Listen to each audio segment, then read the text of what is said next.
सारे ब्रिज गिर रहे हैं। अभी तक नीतीश जी पे एक्ट नहीं किया क्योंकि उनकी बैसाखी में चल रहे हैं नीतीश और नायडू की। 17 पुल गिर चुके हैं बिहार में, हजारों करोड़ का सरकार का लॉस हो चुका है। तो ये जो है ये सरकार बहुत भ्रष्ट है और इस देश को, जैसा कि आप पीछे देख रहे हैं, ये जो डबल इंजन है ना राहुल गांधी और भूपिंदर सिंह हुड्डा का, यही इस प्रदेश को और इस देश को बचाने वाला है। और अगला जो 50 साल है वो इन्हीं के हैं। राहुल गांधी निश्चित ही अगले इलेक्शन में प्रधानमंत्री बनेंगे और खुदा ना खास्ता अगर जनता जागी तो ये मिड टर्म पोल भी हो सकता है इस देश में, क्योंकि जो बैसाखी है ना वो बैसाखी अब टूटने वाली है। बैसाखी को समझ आ गया है कि देश की जनता से झूठ नहीं बोलना। तो खैर बहरहाल ये जो कर्जा लिया जा रहा है इसका कोई हिसाब दिया नहीं जा रहा। जीएसटी जो हाईएस्ट कलेक्शन है, सडनली सरकार को पता लगा कि 18% जीएसटी लिया, 28% इतनी कलेक्शन हो चुकी है जीएसटी की, उसका आंकड़े देने बंद कर दिए।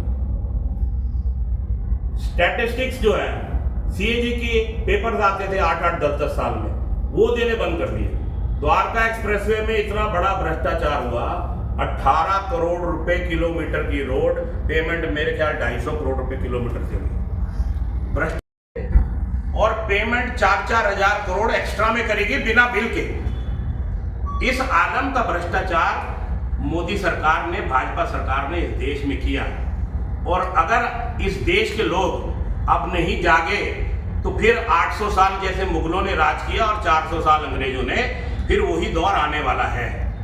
ये मानसिकता जो है गुलामी की, ये अब जो पोलराइजेशन जो आपने देखा, जो जनता वोट कर रही है अभी तक, ये पोलराइजेशन पे वोट कर रही है। आपने मंदिर बनाया कि मुसलमान आपके भैंस खींच लेंगे, वो मंगलसूत्र ले लेंगे। आपने उसकी आड़ में जनता को अंधभक्त बनाया, जनता को ब्रेन वॉश किया। उसकी आड़ में क्या हुआ? आप 25 करोड़, अगर 20-25 करोड़ मुसलमान हैं, आप उनको पीछे रख के देश को आगे नहीं ले जा सकते। माइनॉरिटीज इस देश की बहुत बड़ा हिस्सा है। माइनॉरिटीज जो है इस देश को आगे ले जाएंगी, चाहे सिख धर्म हो, चाहे जैन हो, चाहे मुसलमान हो। और भाजपा ने उसके अंदर जहर डालने का काम किया और वो जहर दिख रहा है देश के अंदर। आज भी अगर भाजपा कुछ सीटें या कुछ वोट ले जाती है ना तो वो जहर दिखता है, क्योंकि वो अदानी अंबानी के चैनल है। आप खोलेंगे चैनल को, कोई सा भी खोलेंगे अदानी अंबानी का चैनल, मैं नाम नहीं लूंगा, उसके अंदर सिर्फ कोलकाता का रेपर मर्डर, कोलकाता का रेपर मर्डर, क्योंकि ममता दीदी महाविकास अघाड़ी का पार्ट है। मणिपुर में 20,000 लोगों के साथ क्या हुआ और निर्वस्त्र घुमाया गया, उसके ऊपर कोई चैनल नहीं दिखाएगा। मणिपुर में जिस तरीके से आग जली हुई है, मणिपुर में प्रधानमंत्री नहीं दिखाएंगे, नहीं जाएंगे उसके अंदर, और ऐड चलाएंगे वॉर रुकवा दी पापा ने वॉर रुकवा दी यूक्रेन की, जबकि कुछ नहीं रुका।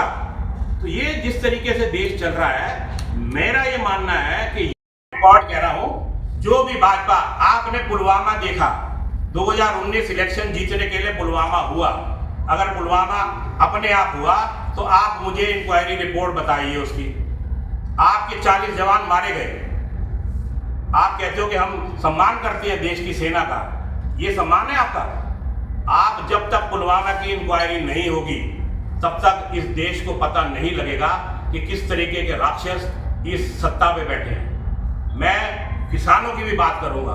किसान 750 मरे, मोदी जी ने एक शब्द नहीं दिया। तो आप अगर ये देखते हुए भी ये जनता जो है ये टेलीविजन चैनल से जो प्रभावित होकर वोट करती है, तब तक ये देश नीचे जाएगा। आप 800 साल और मुगलों के राज में जाएंगे, आप 400 साल और किसी और फांसीवादी ताकतों के राज में जाएंगे। तो अभी भी टाइम है कि जाग जाए, बहुत जरूरी है जागना, क्योंकि देश जो जिस तरीके से कर्जा हो रहा है, जिस तरीके से रुपया गिर रहा है। मोदी जी अपने गुजरात के कार्यकाल में बोलते थे कि जी रुपया गिरता है, प्रधानमंत्री जी देश की गरिमा गिरती है। यार क्या करते हैं, रुपया गिर